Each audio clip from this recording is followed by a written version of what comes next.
And I think the big concern is the politicians are not addressing the elephant in the room, and it's an economic issue. After the rally, okay, I went with a bunch of mates, and I was refused entry into a pub by a publican who said that wouldn't let us in because of the shirt that I'm wearing right now, okay, the Australian flag, because he said that showed that I was racist.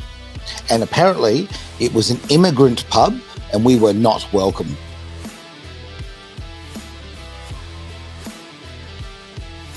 Welcome to The Greater Wealth here on Edge Radio Australia. It is great to have Derek beside me. Normally, mate, I'd love to have a chat, a bit of a conversation, a bit of a hello, but we have got so much to do today, so much to talk about. It has been huge. Let's dive right in. Now, this is the show that's all about the collision between finance and politics. And often when it comes to politics or social stuff, let's face it, what's really going on in the finance world is the reality. And sometimes, I don't know, the narrative seems to be to distract us. Yeah. So let's dive in. What are your thoughts this week? Okay, there's a lot of heightened emotions in the country right now, given what's been going on. There was the incident where it was alleged that police officers died at the hand of an alleged murder, and the politicians are trying to put labels on and profile who and what that alleged person looks like and does. And what I want to do today, not only this, you go, what's this to do with economy? Well, this ties in, it rolls into what has done, of course, for the March for Australia movement that's happened over the weekend. It's come off that that was a stepping stone into it, and it's kind of snowballed into this. And what I really want to point out today is I want to deconstruct the messages that are going on, because I think it's time to pull some of the emotion out and go, hey, a lot of this is being used for political reasons. Of course. Right? The second thing I want to point out is the underlying arguments are missing the total issue that's going on both sides. And it's this. Well, it's about economics. It is. Not about politics. 100%. But this is by design. Now, let's be frank. I mean, this is distraction. This is, divide and conquer. So, we've got a bunch of videos to look at today, and my word, we're going to struggle to get through them all. And I'd really love for people to engage today. We're on a lot of different platforms. Wait to see all your questions and comments, but best to go through sort of YouTube if you'd like to. Facebook, those two seem to be quite consistent. If you've got comments, questions, please pop them through as we go, because let's face it, Edge is interactive, and we actually care about your right to free speech. This is one of the most incredible speeches that we heard.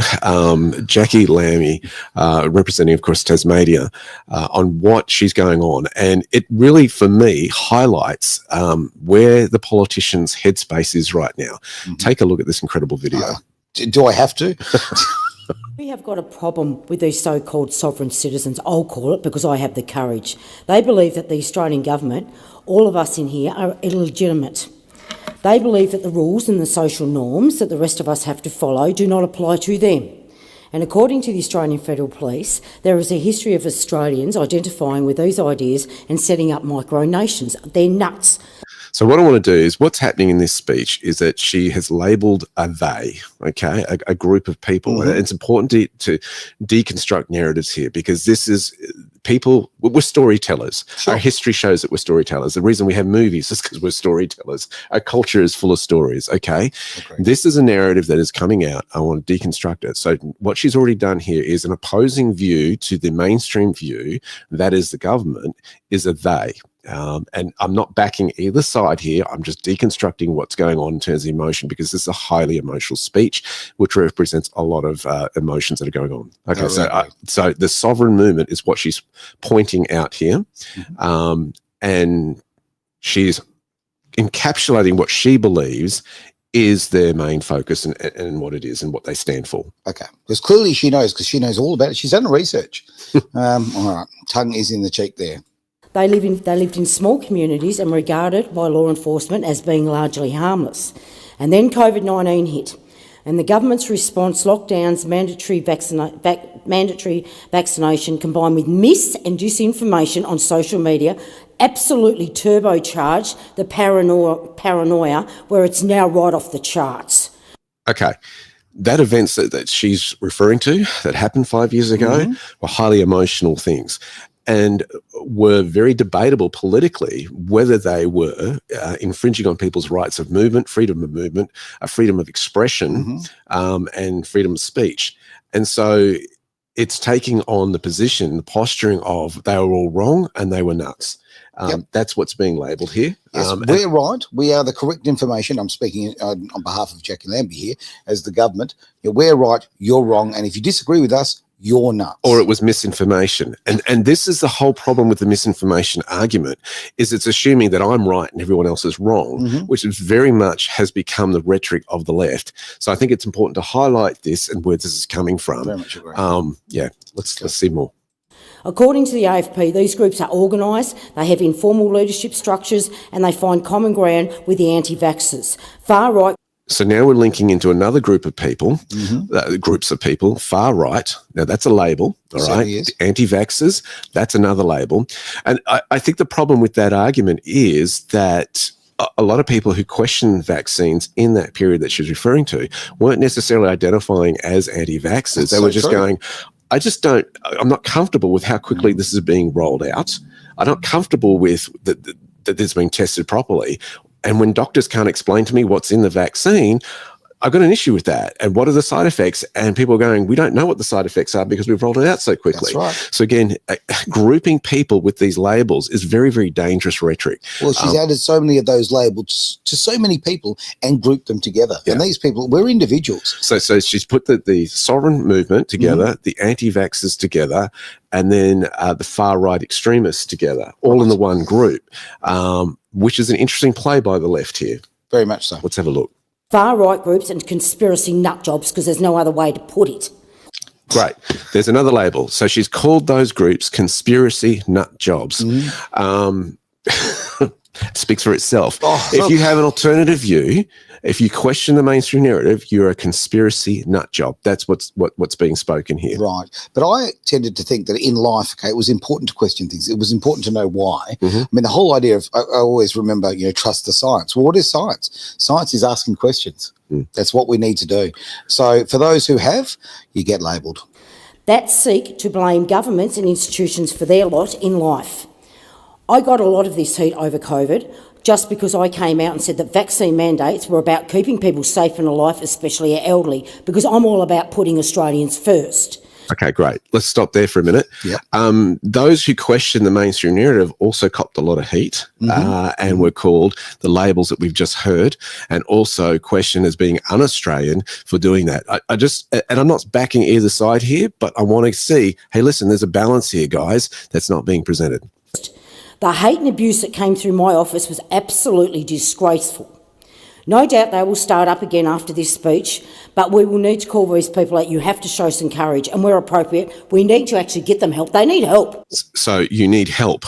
What kind of help are you saying? Are they needing psychological help? Are you saying that they are, well, you've said they're nutcases. Let's not play semantics here. She made it very clear that she's suggesting that if you question the narrative, you need psychiatric help. That's what she said. And this is really borderline on what they're trying to stand for is hate speech. Yeah. This is the irony of what's going on. So you've just called everyone. A Victorian called our office during COVID and told one of my staffers that Bill Gates had done a deal with Daniel Andrews, then Victorian government, to put microscopic trackers in the vaccine so the government could track people through 5G towers. I mean, that's how off the charts this stuff is. It's off the charts. So she's laughing at her constituents. Now, okay, I don't agree with that woman, the woman who's rung, and I don't like the insults and I don't think the negative stuff was necessary. But I disagree with her. It doesn't mean that she hasn't got the right to say it. And how dare someone who's supposed to be there representing the public? That is her job. That is what she is paid for by those people. And she is back there in her office laughing at them. What was really interesting, I remember doing that interview with Melissa Atom. Right, who was the Pfizer whistleblower from Kansas City, who had taken about 250 documents from Pfizer, internal documents, and revealed them to the public, showing that they knew that it was going to kill some people but released it anyway. Sure. The vaccines. Do you mean that the video that was actually withdrawn from YouTube by YouTube? Yeah, exactly. Funny enough, the day that the AstraZeneca product was pulled off the market, so was our video. From memory, she was talking about nanotechnology being a concern in that, and it sounded really out there and extreme. But here was somebody who was working in the factory as quality control, giving her testimony. Do we just discount that? We've spoken to her, Aaron. Absolutely. So, and she's an expert in her field. Yeah, it's kind of, okay, you've got to be careful what you can dismissed these days as conspiracy theory because, as Elon Musk said, we're running out of them. We're running out of conspiracy theories. So it's not being open-minded. It's going, hey, I don't agree with this agenda. Let's go. Yeah. But the extremes of these beliefs and the amplifying of these views on social media led to the murders of 2 policemen and a Queensland man in 2022 and the awful events that are still unfolding in Victoria today. Okay, attachment. So blame and attachment is going here. How do you, if you took that to a law firm or a law of court, it's very hard to put the 2 and 2 together, because how is the social media leading to the deaths of what's occurred here and alleged murder? I have complete empathy for families and people who've been affected by this. But when you're blaming things like this, it's a highly emotive speech in a highly emotive context. How do you prove that that is actually the cause of what has occurred? I completely agree with you. And I think there's probably time to drop in on this. That, okay, why are we doing this? Why are we talking about this today? Why have we got this video up and others? Because, okay, Derek and I have got the luxury, if you can call it that, of having histories in the media. We've seen how the media works, how narratives are created, and how they're pushed forward to the everyday public. So, unfortunately or fortunately, we've seen what goes on in the back rooms here and how this happens. I've also had the advantage of working in law firms, and I know how lawyers think and how to prove case. And I'm going, you can't prove a case by taking those issues and blaming it for what's occurred here. There's no proof of case here. That's right. You have to deal with the facts, and what this is just broad strokes in terms of blaming one thing for another to push a political agenda. That's the problem with this dialect. Events that are still unfolding in Victoria today.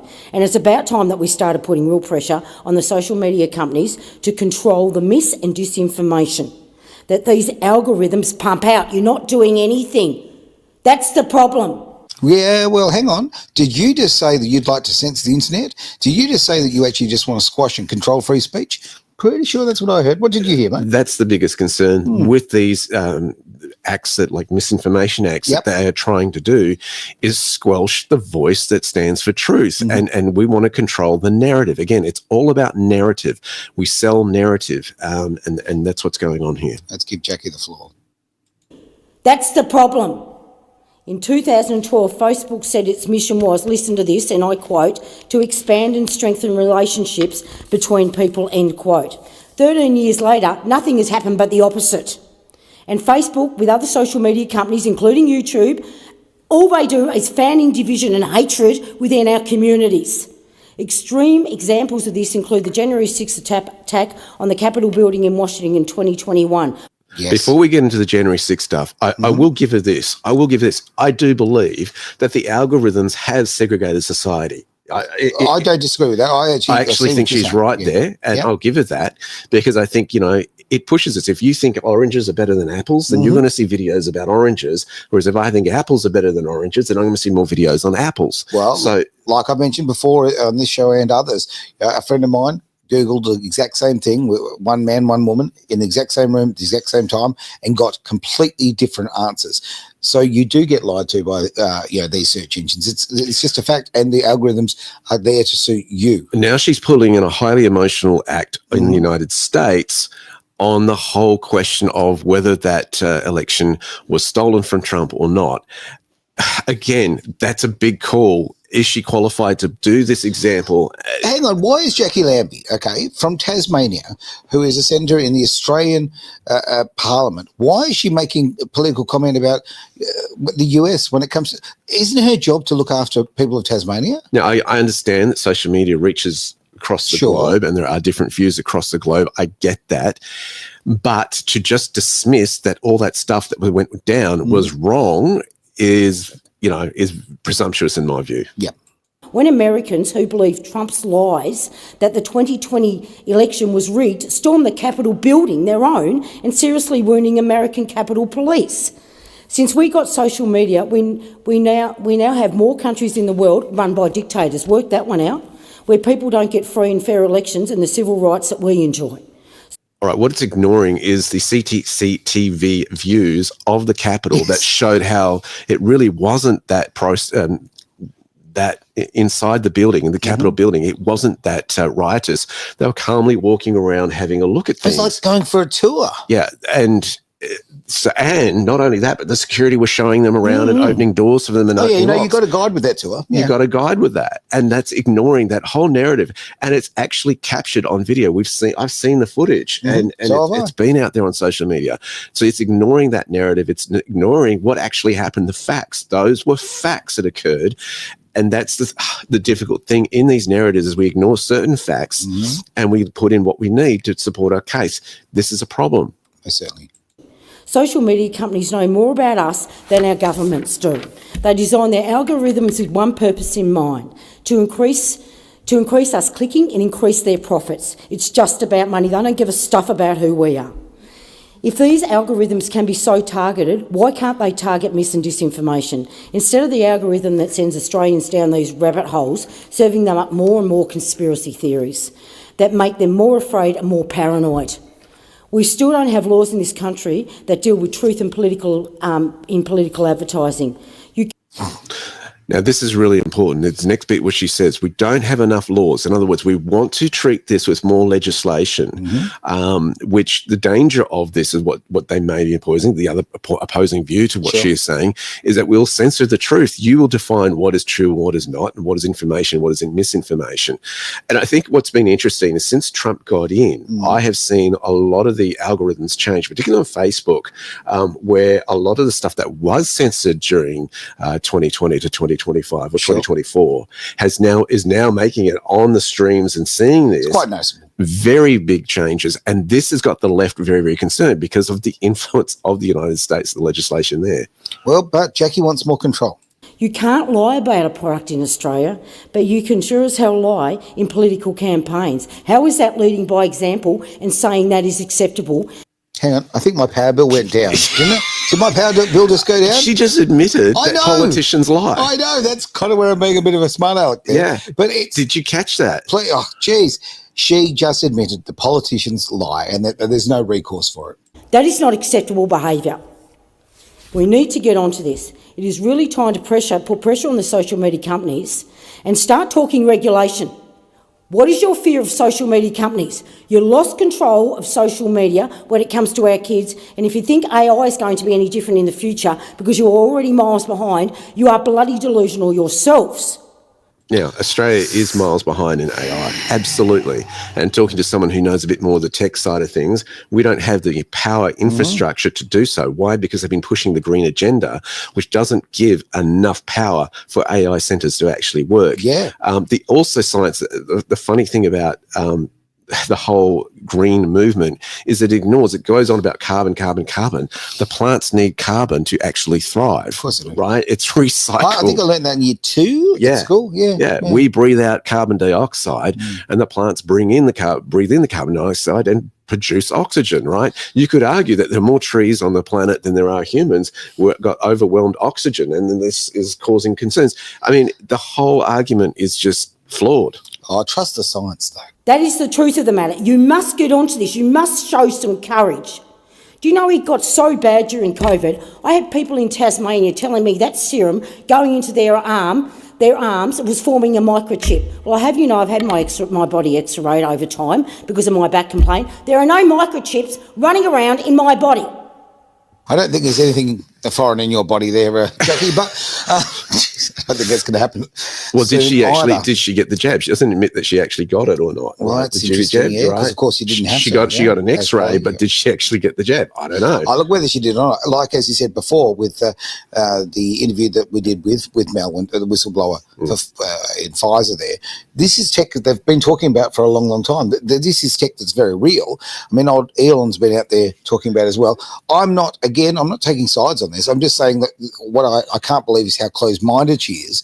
You need to, as I say, as a public servant, you should be looking at everything here. It ignores that we've had an increasing death rate since 2022, right, in this country. You can't deny and that. They won't admit that. They won't look at it. But these are stats that are published by government organisations. The Australian Bureau of Statistics clearly shows a government body that our death rate has increased by about 22%. Yeah. Well, and you've got to be asking questions, well, what changed? Well, the rate used to be around 3%, as I remember. And it's quite a multiple of that now, that's for sure. Yep. Let's jump back in. That is the misinformation, disinformation that is going on in social media. Okay, that is the reality of it, and we need to wake up in here because people are getting harmed because of it. What this video shows, fear. Oh, lots of it. Very, very Absolutely fear-driven. so They are very concerned about what is coming out. And as I've said before, the truth has a sneaky way of coming out. And what I think is happening is a lot of Australians are waking up. Now, what's interesting is how this rolls into the whole March on Australia movement that's played out. Let's have a look at some of the discrediting of that. Here's the West Australian Premier, Roger Cook, who had his views. To anyone that seeks to demonise migration to Australia, to Western Australia, are really just driving an agenda of hate and division. Demonise. Demonise. Okay, so anyone who wants to demonise that. The problem that has been occurring is, why do I think so many people showed up at the marches on the weekend? First of all, okay, let's segregate the organisers versus those who showed up. I don't believe that many of those that showed up know who the organisers were, all right? No, and I'll tell you something, okay? In my sort of, I don't know, my area of life, I've got more access to things than a lot of people, right? And I could not actually tell you all the organisers. I found out a couple, right? It was a great struggle. So for the general public out there, it was impossible to know. And guess what? When you went along, when I go and watch a movie, okay, I don't know who all the different people who put that movie together were. I don't know the director. I don't know all the actors. I don't know all of that sort of thing. I go because, I want to be part of that experience. And I obviously marched yesterday. I was part of the rally, and it was an incredibly positive thing with wonderful Australians who all they want is a better life for themselves and to build a better life for their children. That's it. And I found certainly my experience, not an ounce of racism whatsoever. And I think the big concern is the politicians are not addressing the elephant in the room, and it's an economic issue. This is the problem, right? Because the immigration issue has caused a scarcity in the market as far as real estate is concerned, hiking up prices for properties and also rent. And Australians are very concerned of whether their children are going to be able to get into homes and own their own homes. How do I know? I've heard them talk to me about this, let alone their grandchildren. Okay, can they afford a home? They're very concerned about this. Now, let's look at some stats here as far as where this is going. So if you actually look at the average house price in Australia right now, it is $1.002 million, for the average house. That was in the March 2025 quarter, as published by the Australian Bureau of Statistics, of ABS. Now, you match this with what is the average wage in Australia. There's two parts to it. The average ordinary time earnings for a full-time adult in Australia is $2,010 a week, all right, as of May 2025. However, there's the median weekly earnings significantly lower. Now, that's taking account of people who don't have full-time employment, who have part-time jobs or are contractors or are on-call type jobs and get paid for when they show up. That is significantly lower at $1,300 per week, or around $67,600 a year. You cannot afford on those wages a house price of $1.002 million a year. And that is not living in a mansion. That's just an ordinary house to get in the game, to put a roof over your house. And that's the concern, that why these people are out there marching. Is they're going, we want a halt on immigration. We want time out. I believe, it's my personal view, that it's an economic reason that they're doing it. I think they all admit we're immigrants from way back when. Our ancestors came here. I'm an immigrant, you hear some of them say, right? But the concern is economics, and the left are making it a racist issue. They're labeling it as a very highly emotional political issue. But that's projection, and that is, we're playing here with the three shells, okay? It's misdirection. They don't want us to actually focus on what the problem is here. That's the facts. Which they caused. Exactly. That's the problem. They don't. They are the ones who let all this increased migration numbers in. Yeah. And no, let's deflect and let's put labels on it. It's a neo-Nazi group. Now, there may have been neo-Nazi people in the group. I don't know. Right, but a crowd of 5,000 or 10,000 or 20,000, were all of those neo-Nazis? I don't think so. I was there yesterday. Okay, in Perth, I'd put the crowd at about 18,000. Okay, and, I think I'm pretty accurate there, pretty close. Now, of 18,000, I'm going to assume, and I think I can be fairly accurate here, there'd probably be about roughly I'm going to be as honest as I possibly can and as fair as I possibly can to everybody. I think there'd be 20 people there that had those kind of thoughts, 20 out of 18,000. So any day you're walking down the street or the mall in the middle of your shopping, whatever, you're going to find that there are people with ideas that you disagree with very, very strongly in every walk of life. Mm-hmm. When the greatest majority there all believe in the same thing. They believe in the freedoms of this country. They believe in the culture of this country. The culture is very, very important, right? Yep. That they believe that they want their children to be able to grow up in a good environment and one day own a home and all of that sort of thing, really basic sort of stuff. They were the people there. And when I see governments and some of these politicians, I mean, they really, look, it's, you know what, if you did this to your spouse, it's domestic violence. Well, one of the groups that is being affected in our society is the people in the bush, right? The regional people. Yeah. And why? Because a lot of people have moved out of the cities to find affordable housing. Agreed. And now you've got people who've been in regional areas, descendants after descendants, and not all of them have farms. Not all of them are living on land or owning land. In fact, trying to make a living in country towns is not easy. They often hold down 4 or 5 jobs and rotate them during the week. It's hard yakka. How do I know? I have friends who live in the bush. All right. Have a listen to this speech by Premier Jacinta Allan at the Ballarat Bush Summit this week. Oh, this would be a doozy. The bush gives you something you simply can't find anywhere else. The fresh air, the quiet, the space.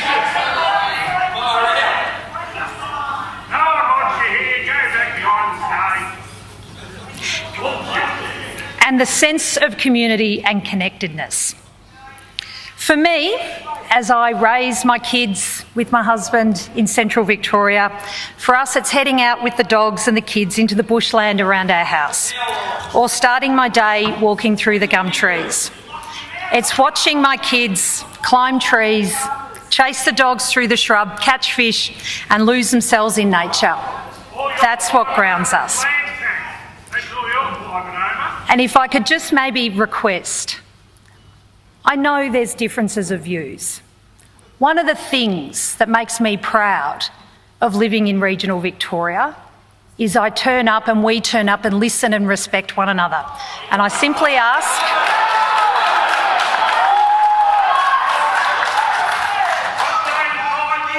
but she's not listening to them and she's not respecting them. And this is exactly what's happening. These politicians are tone deaf. Well, the issue for the people of the bush is making a living, right? Yeah. And the left have shut down our sheep exportations internationally. So you've got all these people who've invested millions of dollars in sheep, right? And farming is not full of risks. They're all open to the weather elements. How much grazing they get, is determined by how much rainfall they get, how much they can hold, how many head of sheep they can put on that acreage. It's so much out of control. And this idolized, romanticized view of the bush, yeah, we all love the country for those reasons, but it's so out of touch with what actual farmers are dealing with every day.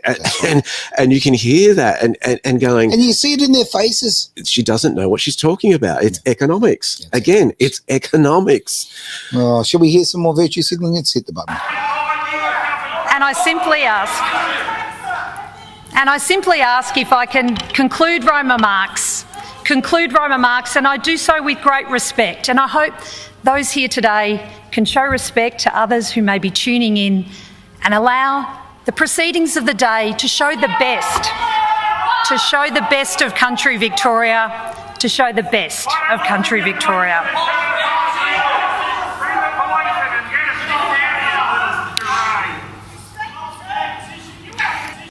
We've had enough. Australians are pushing back. We've had enough. And the politicians are concerned. They are scared. Now, it kind of dismisses this whole thing of respect. Can we just show respect? In other words, what it's saying to the average Joe, we don't really want to listen. We just want to bulldoze our opinion over you. And if you protest, it's being disrespectful. And that's the problem here, is they're not listening. And that's what is frustrating the audience. And so... yeah. It's not genuine discourse because it's a one direction thing here. Yeah. It's coming from them and they are not interested in hearing anybody's opinions but those or the ones that line their own pockets, right? That's really what it comes down to. Shall I continue with this video? Let's finish it. And I'm going to say I'm so proud of what the work my government is doing in regional Victoria because we know how much it matters. Because living in regional Victoria, I know the challenges that regional families feel aren't abstract, they're real. It's the nurse who takes a job in a country hospital but can't find anywhere nearby to live. It's the young family who love their local school but worry their kids won't have the same opportunities as those in the city. Let's go straight into the next one, because the Prime Minister took the stage as far as that Bush summit was concerned. And yeah, it's interesting to hear at a state and then federal level. I'm always interested to hear what Albo's got to say. Kelly from Maruna. Why are regional communities paying the cost for renewable energy?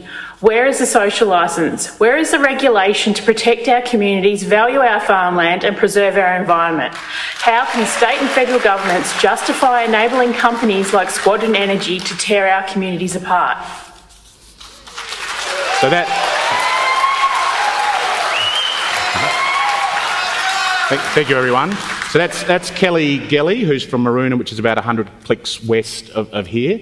And obviously renewables, is a huge issue with the bush population at the moment. Yeah, thanks, Kelly, for the question. Quite clearly, governments haven't done well enough in the engagement and community consultation and those processes. No question about that. And this morning at Brekkie, I was talking with a few people presenting very similar views, and last night as well at the dinner. A couple of things that we have to recognise. One is that there hasn't been a new coal-fired power station begun for this century. That's just the truth. And there hasn't been any regulation stopping that. There is still nothing stopping that. Now someone wants to build a coal-fired power station, they can go and do it. It hasn't happened. It hasn't happened because the market's determined that it doesn't stack up. We need, ladies and gentlemen, please. Well, the former government was there for 3 terms. And there he goes, blaming someone else. There goes the hand pass.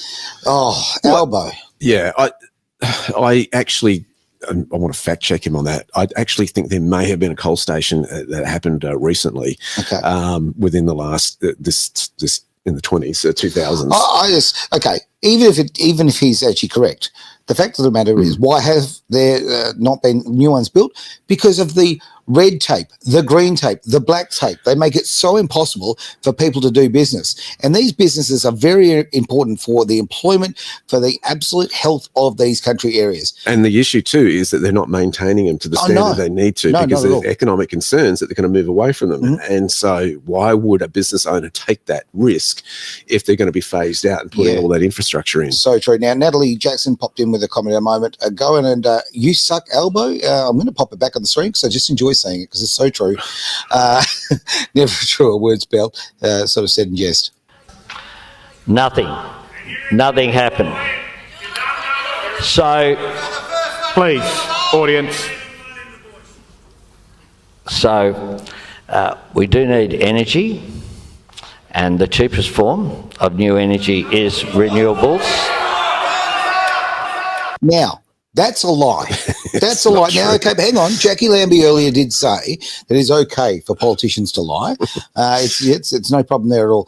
That is a lie. Again, you came into the last election saying, or the last couple of elections saying that you're going to drop our power bills and all of that. I still haven't seen it happen. I've seen quite the opposite. Well, so renewables, that is a blatant lie. He's in front of an audience, right, that is very concerned that the landscapes, the beautiful ones that Jacqui has just highlighted, are going to be filled with ugly windmills that kill birds, kill the wildlife around them, and when they're not producing reliable energy, are run by diesel motors and have to be replaced every 10 years because they face collapse as they break down. That's what the reality is in terms of those kind of renewable strategies. Wind turbines is money laundering. That is all they are.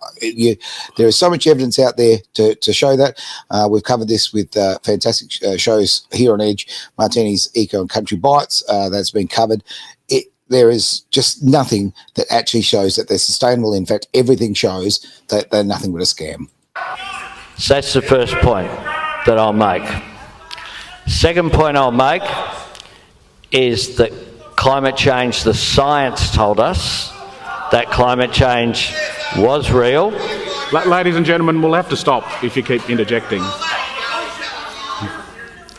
Told us that the science was real, and we are seeing what the science told us would happen, which is more extreme weather events and more intense. We've seen cyclones in non-tropical areas, like off the New South Wales North Coast and off the Queensland coast. We're seeing an increase. At the moment, we have drought, we have flooding, we have impact in South Australia and an impact in Western Australia. We've always had that, though. I know. I think Banjo Patterson wrote something about that. Yeah. I mean, this is not new news. It's actually called weather, Albo. Well, they tried to pass legislation in terms of the that we went down in terms of waging here Correct. in the state. What was it? Not the Voice, the other one, the Aboriginal Heritage the Heritage Act, yes. where farmers didn't have permission to dig deeper than a 2-metre hole on their land and had to get a permit to do that. And meanwhile, livestock runs around. It just was so impractical. And again, this is why you're seeing the pushback from this audience, is because they're going, you're so out of touch, you're trying to take our lands from us. And if you look at the pattern here, this is a play that they've done internationally. It is. In Europe. Yep. In England, in, of course, the Netherlands. The Irish farmers, they got fired up at one point as well. And so you're seeing the same playbook play out. And, of course, Australia is always behind and lagging in these sort of things. But these farmers are informed, and they're pushing back, going, hang on, this is our land that we've had in our family for how many centuries? And they know a lot more about the land than Albo ever will. So we have, please, I'm happy to answer questions, and I'm happy to engage with people respectfully. And I understand that some people have a different view. But what I won't do, what I won't ever do, is come and out of convenience just say what is convenient and people want to hear, because that is just a fact. People need to be treated with respect, and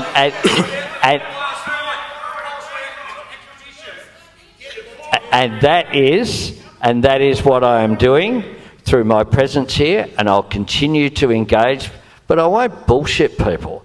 I won't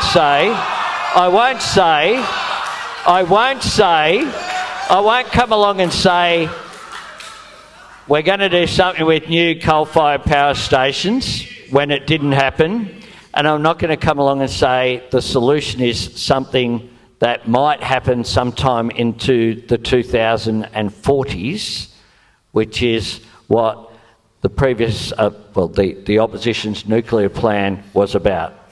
Yeah, so I think what the audiences feel like is he's talking down to them. I think that's the perception that they're getting there. Okay. We've got to race through the next few videos. Let's have a quick look at this one. Right. Back to Jacinta Allan. This is in front of a different group, and it looks more city-like. I'm not sure of the location of it, but let's have a listen. This is in front of her type of thinking audience. The more I watch any of these, the more I want to just live in the country. But there we go. If you ground children in respect, values and understanding, you get a big reward as a society. And the reward is this. When those children see the news and they see that there was something called a March for Australia, they'll know straight away it's not a very Australian march at all.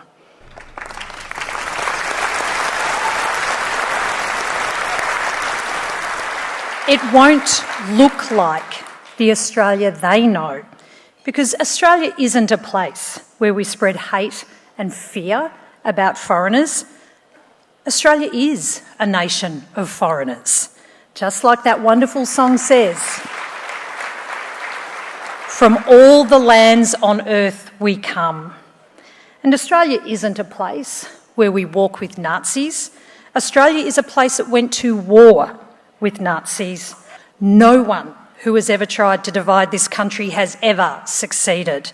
And that's labelling, once again, that technique that they're doing there is labelling groups. And so that's important to do. So there's nationalism and pride that's being expressed here, Yep. but also labeling those with Nazis, again, emotive words, emotive language, and also putting everyone in a group that who goes to these marches in a very subtle way is associated with Nazis. And I don't really think that that's a fair comparison as to the people that were there on the weekend. But hang on. Look, on the weekend, I was there and I hugged an Indigenous friend of mine. That's very Nazi kind of behaviour. I also hugged a Croatian. What else?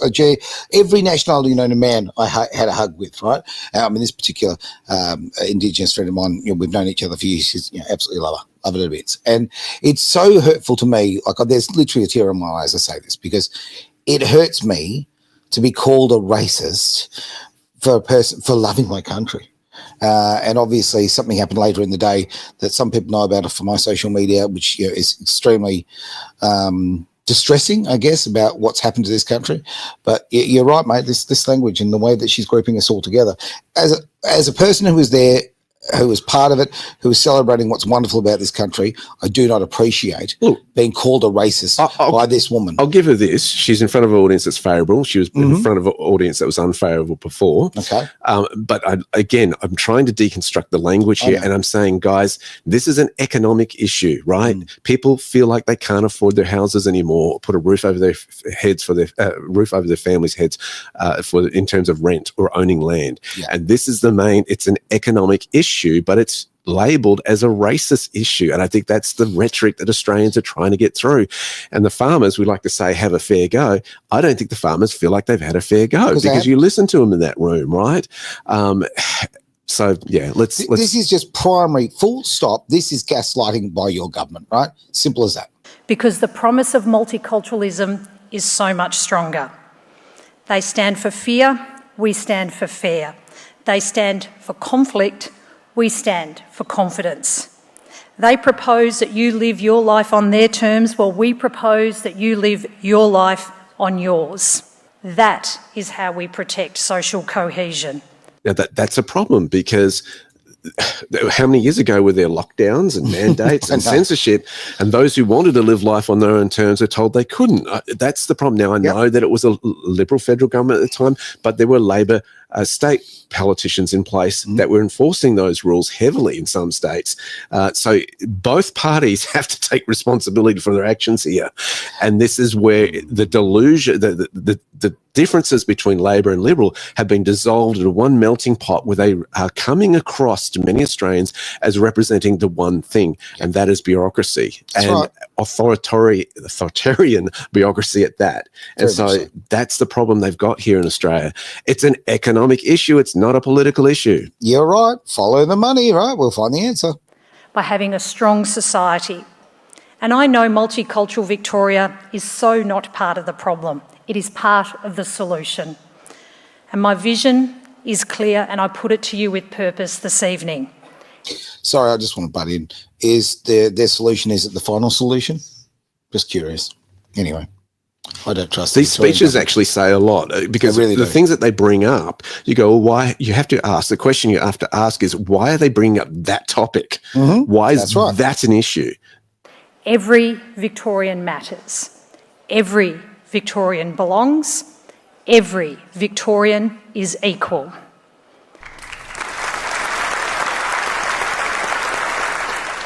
So the ones living on the street, or whatever, the ones that a few years ago you were shooting with rubber bullets because they just believed in body autonomy. So everyone matters? Okay. No, only the ones that follow your control matter to you. Okay. I want to just throw on to someone who doesn't get a lot of publicity from the mainstream media. Let's go to Pauline Hanson. Okay. Let's hear the other side of the story in terms of politicians and what's being said. And Australians feel they've been stripped of their own identity. They're ashamed, that they're ridiculed by even their own councils if you fly the Australian flag. It's all right to see the Palestinian flag out in these protest rallies and all these other, even Hamas flags, terrorist flags. But, people just feel the point of flying the Australian flag. On Sunday, there is supposed to be this march for Australia. For those Australians out there that do want to go out and have their say and wave the Australian flag, good on you. I congratulate you because you're standing up for the values that you feel have been stripped from you by governments, whether it's this government or previous governments, former governments. You just feel that you're not being listened to. And this country is not the country that I grew up in. I'm ashamed of where we're headed. All this wokeness, the escalating crime, the cost of living, high electricity costs, the decline in our moral values that is happening, all this transgender rubbish and what's going on with women, spaces, it's just absolutely disgusting. And so many of you support it here. Where are your morals and your principles and your values?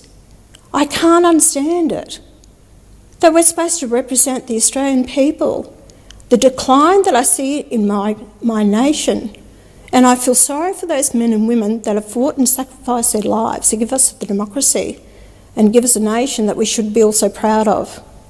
Now, I think one of the points that Pauline points out there, and I think it's a fair point, is it seems rather hypocritical for people to be able to, a few weeks ago, march on the Sydney Harbour Bridge bearing Palestinian flags, right? And her own people are getting punished for putting out the Australian flag. And it seems like this is not a part of our narrative, therefore we condemn it. I think the big issue too is there has to be some responsibility that's been going on for some time in Australia where we put flags, multiple flags, on the same level. There's not a protocol with flags, and it confuses the Australian population. And this is what's led to division, because flags, whether you like it, they're just pieces of cloth, but they're symbols in society as far as the narrative is concerned when you deconstruct narrative. So when you put an Australian flag up there, then you put a state flag there. Okay, fair enough. I think most Australians can recognise I'm in this state within Australia.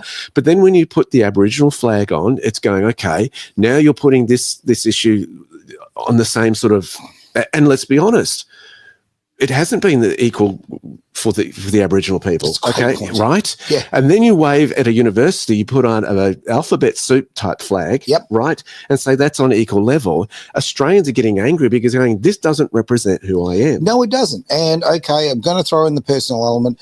A lot of people are aware of this, but yesterday after the rally, okay, I went with a bunch of mates and I was refused entry into a pub by a publican who said that wouldn't let us in because of the shirt that I'm wearing right now, okay, the Australian flag, because he said that showed that I was racist.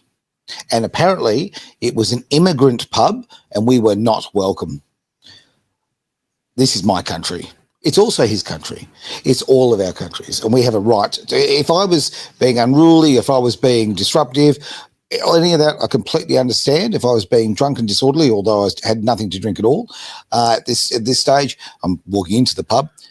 But to wear a shirt that shows your pride in your country, well, how in the world? The fact that he called me racist, disgusting, absolutely disgusting. Now, if I walked in with a flag of another nation draped over me, I'd be very welcome indeed. And I think what we've got to highlight here is this is a common practice also happening in England at the moment, where the people are putting up English flags and putting red stripes down white things, and it's annoying the council members. What would drive people to do this in their own nation? I think that's the whole point. I want to just finally, as we've deconstructed this messaging and all that, and said, look, and guys, I'm not trying to take sides here. Okay, it's hard to keep personal views out of this kind of dialect because these are heated emotions and talking. But have a listen to this. The media used to have to represent the voice of the people. That was why the media was invented. The other thing was you had to present both sides of the story, which I've tried to do today. I've had a lot of left-leaning politicians on, more of those than others. Then I've had Pauline on it, right? I'm trying to give a balanced view here. But is the mainstream media doing that? Have a look at this. Your viewers will know the rise of the sovereign citizen movement. He's a so-called sovereign citizen. In terms of the sovereign citizen movement, self-declared sovereign citizen. We have got a problem with these so-called sovereign citizens. Well, we're hearing a lot about this so-called sovereign citizen movement. The sovereign citizen movement, believed to subscribe to the sovereign citizen ideology. How worried are you about the rise of this sovereign citizen movement? Because this man lives off the grid and is a so-called sovereign citizen. I think it's a real concern, James. Simply as you can, what sovereign citizens and pseudo-law actually are. Yeah, I'll call it, they're becoming a national security problem. About far-right extremism. And so there, again, Australia's versus the agenda. Thanks for putting that video together for us. I think this is the issue, right? It's the same narrative. It's the same script from all these different media outlets. And I think you've got to go, why? And who are they? And the problem has become is that the media, instead of being the neutral one that represents the voice of the people, has become the bullhorn for the government. And that's what is really, really concerning in this. And again, we're dealing, guys, I believe, with an economic issue that has become a political issue by labeling people certain ways, certain constructives, and also taking highly emotive language like race and racism, and just rather than trying to bring peace, actually throwing flames on it, kerosene on the issue, and making it even more divisive when the real elephant in the room is economics. I believe that most Australians went out in March or the weekend because they're concerned about housing prices and putting a roof over their heads. I would agree with that wholeheartedly. I just we've got all these different things coming through. It's